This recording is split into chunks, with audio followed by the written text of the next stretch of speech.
Hi, and welcome back to Reddit Confessions.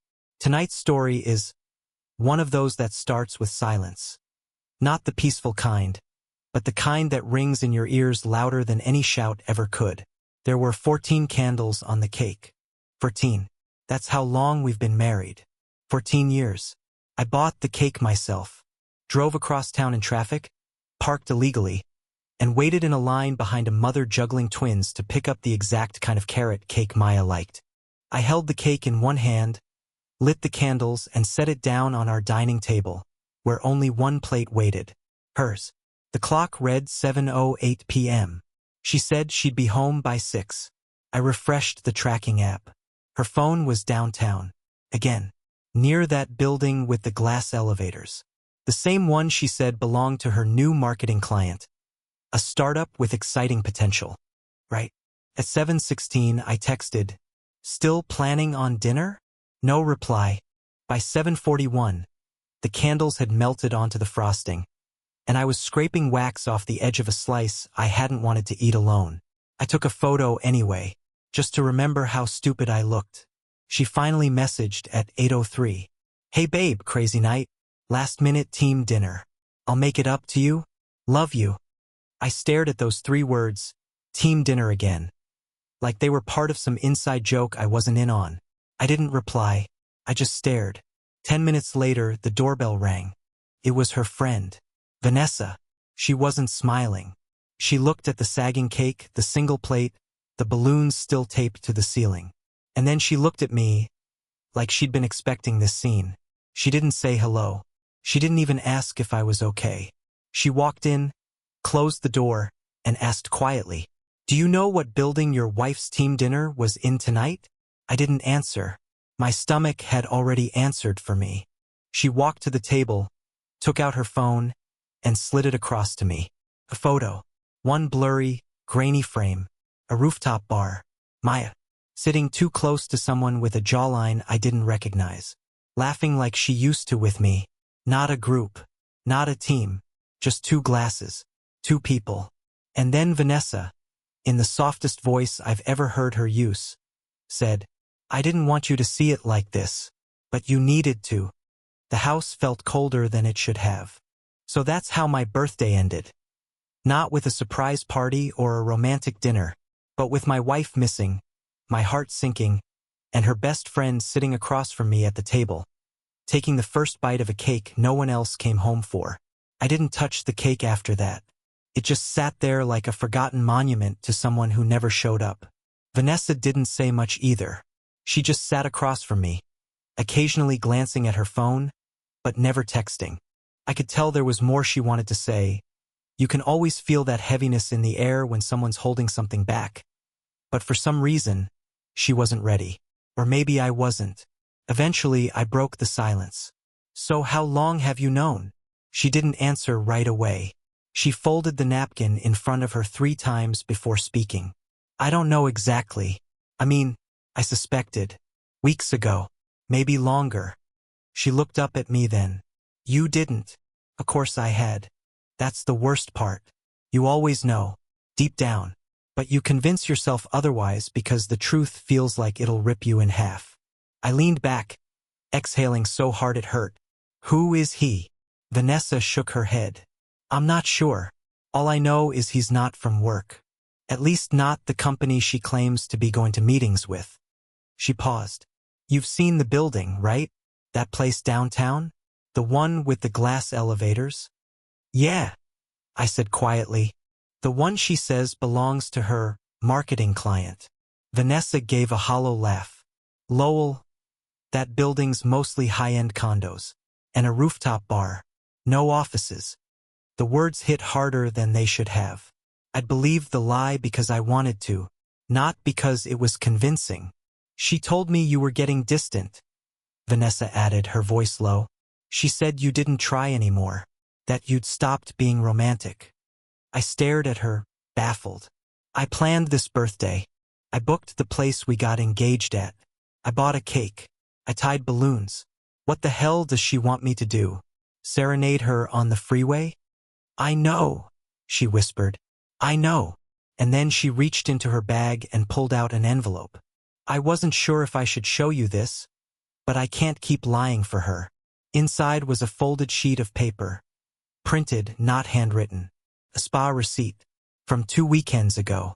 $870. Couples massage. Champagne. Private suite. Booked under her name. Not mine. That same weekend, she told me she was attending a women's networking retreat in Asheville. I was home fixing the dishwasher and marathoning crime documentaries alone. I couldn't breathe for a moment. I felt heat crawl up my neck and then settle somewhere behind my eyes. But I didn't cry. Not yet. I just sat there in a daze while Vanessa slowly got up and started collecting the untouched plates from the table. "I'm sorry, Lowell," she said softly. I really thought she'd snap out of it. The weird thing, I didn't feel anger. Not then. I felt embarrassment. Like the world had been in on something behind my back. Like I was the last one to realize my own party had been canceled. She started walking toward the door, but I stopped her. "Why did you come?" I asked. "Why tonight?" Vanessa hesitated. "Because she said something last week that scared me." "What did she say?" Vanessa looked down for a second, then back at me. "She said she was finally ready to tell you everything." But the way she said it didn't sound like a confession. It sounded like a decision. She left after that. I stood in the hallway for a long time after the door closed. I don't even remember walking back to the table. But when I sat down again, I noticed something strange. Maya's iPad was on the charger, right there by the kitchen counter. Unlocked. Screen lit. And a message, a notification from a name I didn't recognize, had just popped up. "Tonight was incredible. Same time next week? I'll book the suite again." And then, immediately after, "Make sure he doesn't find out yet. Let's do this on your terms." I stared at it, frozen. And for the first time in my life, I realized something truly terrifying. She wasn't scared of losing me. She was scared of timing. I didn't sleep that night. I don't mean I tossed and turned. I mean I sat in the kitchen with the iPad glowing on the table like a lighthouse for the broken and betrayed. I scrolled through messages I was never meant to see. Paragraphs of affection that had never been written to me. My wife had a nickname I didn't recognize. Red. Apparently, it started after she dyed her hair last spring. I told her it made her look fierce. He told her it made her look delicious. The messages went back months. Hotels. Codes. Photos. Some blurry, some artistic, none of which had ever been sent to me. I wanted to stop reading. I really did. But curiosity and pain have a funny way of handcuffing your fingers to the screen. At some point, I just sat back in the chair and stared at the ceiling. You always think you'll react differently when you find proof. You imagine yelling, maybe even storming out, slamming doors. But when it really happens, it's quieter, colder. It's not a storm, it's frostbite. You feel it sink into your bones and you just sit there, watching everything go numb. At 2:17 a.m., the front door opened. I didn't move. I listened to the rustling of her keys, the whisper of her shoes sliding off, the beep of her phone as she plugged it in. She came into the kitchen and stopped dead in her tracks when she saw me sitting there, her iPad in front of me, still glowing. She tried to play it off.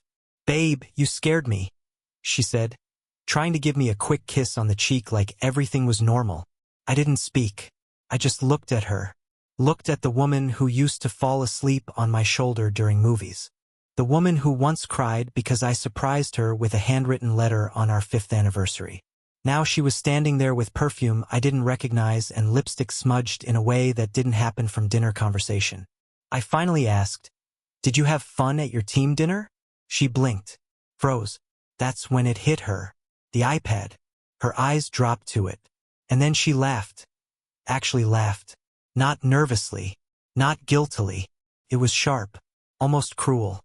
"I forgot I synced that," she muttered.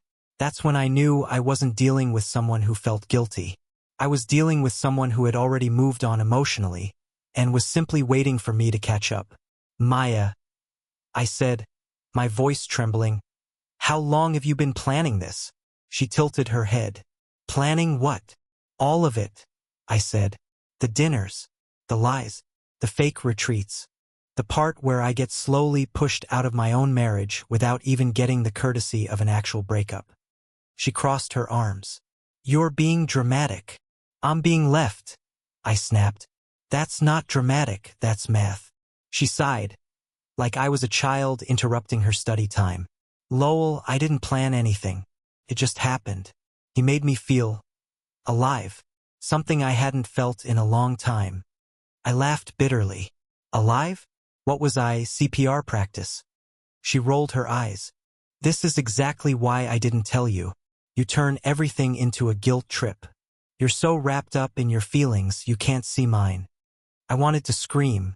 Instead, I stood up and quietly said, You left your feelings in a hotel room with someone else. You can keep them there. I walked out of the kitchen and into the spare room, the one we used to call the guest room. But now it felt like a bunker. I didn't even close the door behind me. What was the point? I didn't cry that night, but I didn't feel strong either. I felt displaced, like someone had hit eject on my life and I was watching everything from the outside. The next morning, she was gone before I woke up. No note, no apology, no awkward conversation over breakfast. Just silence. But something else had changed. I didn't delete the iPad messages. I forwarded them to myself, because something inside me had finally clicked. I wasn't going to beg her to stay. I was going to watch what happened when she thought she'd already won. I didn't leave the house all weekend. I told my manager I needed personal time, which wasn't a lie, but I didn't explain why. I couldn't even form the words. What do you say? Hey. My wife emotionally ghosted me over a span of 14 months, and now shares spa weekends with someone who calls her Red, while I reheat soup alone? Yeah. Didn't think so. The house was too quiet and every room felt like it had been vacuum sealed. Like someone had sucked out the warmth, the color, the oxygen. I stopped checking the time, stopped eating real meals, and mostly just observed. I went full ghost mode. No yelling, no door slamming, no angry texts. Just quiet. Watching. Waiting. The one thing Maya probably never expected from me. Silence. By Monday morning, I realized she still hadn't changed the passcode to her old laptop. The one she left in her studio corner collecting dust. It was her vision board device, she called it. I guess vision boards don't mean much when your future's wrapped up in hotel bookings and lipstick-smudged lies. I didn't go snooping out of revenge. I needed clarity. My heart was loud, but my head was quiet. Too quiet. I opened it just to find proof, maybe to make myself feel less crazy. But what I found wasn't just betrayal. It was strategy.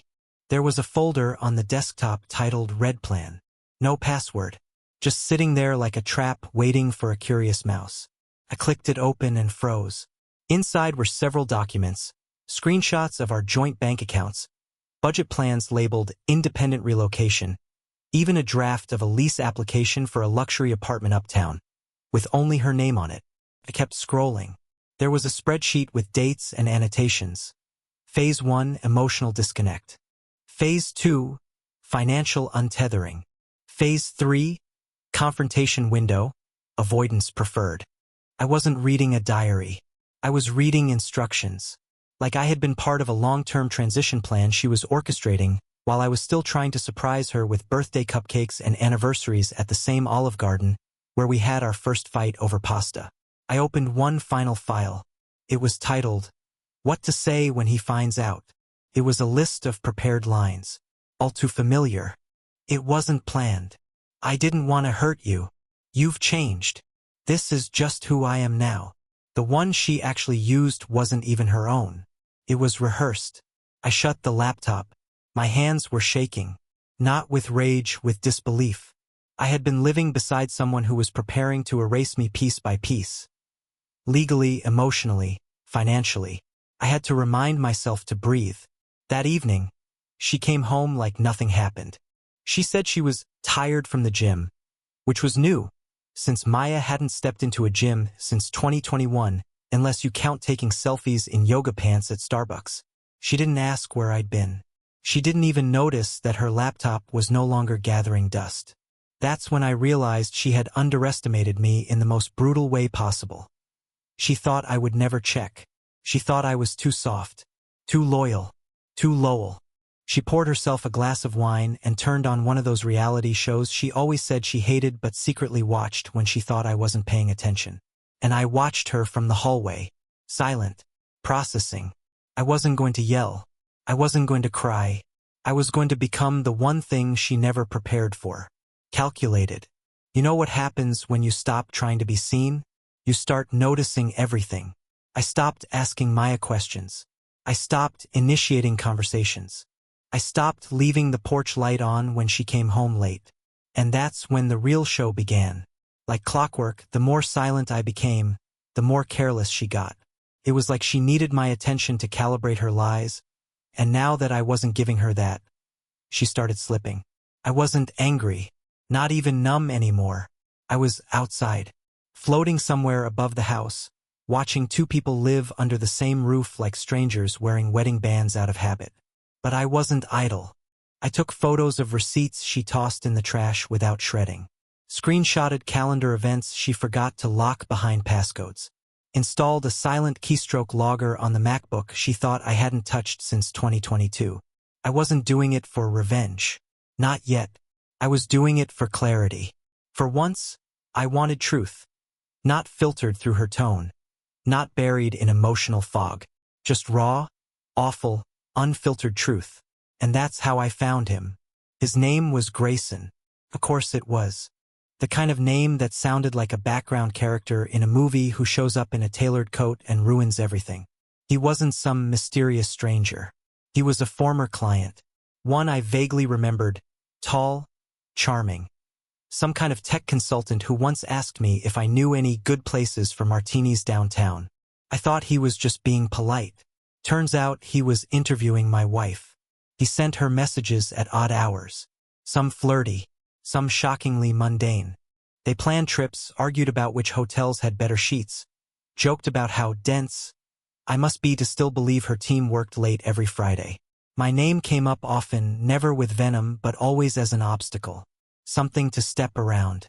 An old doormat that still hadn't curled at the edges. But then I saw something that made my stomach drop. It was a text she sent just days ago. He's being distant lately. I think he suspects something. And his reply? Then hurry it up. You promised we'd be out in the open by the end of the month. I'm not doing this forever. There it was. The timeline. She wasn't just fading out. She was planning an exit. Carefully. Quietly. Probably with one final gut punch that would leave me hollow and confused. Maybe a note on the kitchen counter or some phony therapy recommendation as she packed up her closet. That's when something inside me shifted. I stopped seeing her as my wife and started seeing her as someone executing a task. She wasn't lost. She wasn't struggling. She was transitioning. So I made a decision. I wasn't going to beg her to stay. I wasn't going to block her from leaving. I was going to vanish before she had the chance to explain it all to me. But first I needed one thing, a trigger. Something undeniable. A final piece of proof I could present. Not for her, but for everyone else she would inevitably twist the story to. The opportunity came sooner than I expected. On Thursday night, she said she had to work late again. I just nodded. That evening, Vanessa texted me. I'm sorry if this crosses a line, but you should see this. She attached a photo. Rooftop bar. Same building as last time. Maya. Grayson. They weren't even hiding it anymore. But it wasn't the kiss that got me. It was the second photo. The one where they were sitting side by side, laughing, arms wrapped around each other like a newly engaged couple. Maya was holding a gift bag. The tag on it said, "To Red, from G." She was celebrating something. I don't know what exactly, but I planned to find out. And when I did, I wouldn't scream. I wouldn't argue. I'd smile. Because by then, I'd already packed my own bag. By the time the weekend rolled around, the house no longer felt like a home.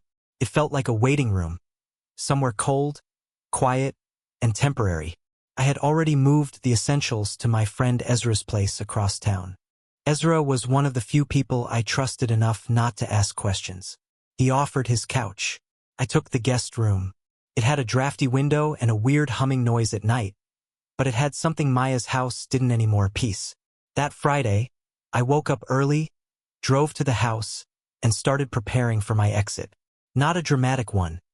There were no boxes stacked on the porch, no goodbye forever notes taped to the door, just quiet steps, precise movements. I packed the rest of my clothes, took my documents, disconnected my name from our shared accounts, and moved every digital file she could possibly use against me onto a private drive. She could keep the house. I didn't want the battlefield, but I left one thing behind. On the kitchen table, next to her untouched fruit bowl and her laptop charger, I left a single envelope. Inside it was a printed photo, the rooftop bar, her, Grayson, the gift bag. I didn't write a note. No gotcha. No closure. Just the image. Because sometimes silence says more than fury ever could. I timed it just right. I knew she'd be out until late, probably with him again, and I didn't want the confrontation. I wanted the after. I wanted the echo of my absence to land like a slap in a dark room. As I was walking out the door, something strange happened. I paused. I turned around. Not because I forgot something, but because I realized I hadn't said goodbye to anything. Not even in my head. So I walked back through each room. The living room where we built furniture and fought over paint samples. The hallway where she once danced barefoot at midnight to that stupid pop song I hated but pretended to love. The bedroom where her laughter used to live, now sterilized by tension and cold sheets. I stood in the doorway and whispered, almost to no one, "Goodbye, Maya," and then I walked out. I left the door unlocked, not by accident. I wanted her to walk in and feel it immediately. The stillness, the change, and she did. Around 11:14 p.m. that night, my phone lit up like a slot machine. Calls, messages, then silence, then more calls. She sent one text that made me freeze. "What did you do?" I didn't reply. 2 minutes later, "Where are you? Come back. This isn't fair." Fair. That word nearly made me laugh out loud. Fair. Like hiding months of betrayal under makeup and calendar invites was fair. Like manipulating someone into emotional submission was fair. Like erasing a partner by inches and then acting surprised when they vanish was fair. I locked the phone and placed it face down on the dresser. But then I felt something I didn't expect. Sadness. Not because I missed her, but because she still didn't get it. She thought she was the story, the center of the drama. But she wasn't. Not anymore. She was just a chapter. A long, painful one. And I was finally turning the page. The next morning, Ezra and I had breakfast on his porch. He didn't ask why I looked like I hadn't slept. He just slid me a mug of black coffee and said, "You gonna tell her where you are?" I shook my head. "She'll figure it out." I didn't mean where I was physically. I meant where I was mentally. And she'd see it the second she looked into that cold, silent kitchen and realized she was finally alone. The thing she'd been chasing, she caught it. I didn't expect her to come looking for me. Not right away. I figured she'd spin the story first. Something like, "He walked out without warning." Or, "We were already drifting apart. I just didn't want to hurt him." Maybe even play the victim, loop in Vanessa for sympathy. Rewrite the whole thing so she could look at herself in the mirror without flinching. But what I didn't count on was this. She lost control faster than I thought she would. It started with one text from her, then 3, then a barrage. By day 2, she was calling from different numbers. On day 3, she showed up at Ezra's place. She banged on the front door like the building was on fire. I could hear her voice through the walls, alternating between pleading and accusing. Ezra and I sat silently on the couch while she screamed my name through the door. And when she realized I wasn't going to come out, she left. But not before sliding an envelope under the door. Inside was a handwritten letter. 3 pages. Full of regret, excuses, and that same twisted logic she always used to spin wrong into almost right. It wasn't supposed to get serious. I thought I could fix us before it got worse. "Grayson never meant as much to me as you do. Please come home. You don't know what this is doing to me." Not once did she ask what it did to me. I folded the letter in half and tucked it into a book I didn't even like. I wasn't ready to throw it away, but I also didn't want to reread it. It felt like reading fiction written by someone who thought they were the protagonist of a story they never understood. But what came next? That I didn't see coming. The phone rang again the next morning. But this time it wasn't Maya. It was Grayson. I recognized the number because I'd saved it under disaster after seeing it so many times in her texts. I didn't answer. He left a voicemail. His voice was calm, calculated, even, but there was a tremble beneath it, like a man trying to keep a lie from spilling over. "Hey Lowell, I know this is awkward, but I think we need to talk. There are things I didn't know, and I'm starting to realize I may have been lied to as well. Maya's been telling me one thing for months, and now it's not adding up. I'm not trying to make excuses. I just think you deserve the truth. Call me back if you want to hear it." I stared at the phone for 5 minutes. My heart didn't race. My hands didn't shake. I just felt this strange sense of validation. The foundation of her fantasy was finally cracking. Not because I exposed her, but because the lie got too big to manage. I didn't call him back. I didn't need to. He already told me everything without meaning to. That night, Vanessa showed up. She looked tired, worn out, like the past week had aged her. We sat on the porch while Ezra pretended to water plants that didn't need watering just to give us space. She handed me her phone. "You should see this." It was a group chat Maya had with a few friends. One of them, unknowingly, had screenshotted messages and sent them to Vanessa, assuming she'd want in on the drama. The texts were sickening. "He'll come crawling back once he realizes no one else wants him. Let him sulk. I'll be in Cabo next week while he folds laundry at Ezra's. It's not cheating if the marriage was already dead, right? He always needed me more than I needed him. That's the sad part." Each line was a knife, but none of them hurt like I thought they would. Because now I didn't feel broken. I felt clear. I finally saw who I had been fighting to hold on to, and realized I had been bargaining with a mask. And the person behind it? She never came home to love me. She came home to finish her story. But the thing she didn't know? I already wrote the ending. 2 weeks after I left, I walked into the bank and signed the final documents to remove my name from everything we once shared. The accounts, the insurance, the lease. Everything she had slowly tried to pull out from under me. I gave it to her all at once. Not out of surrender, but because I finally understood something no one ever told me. Walking away doesn't make you weak.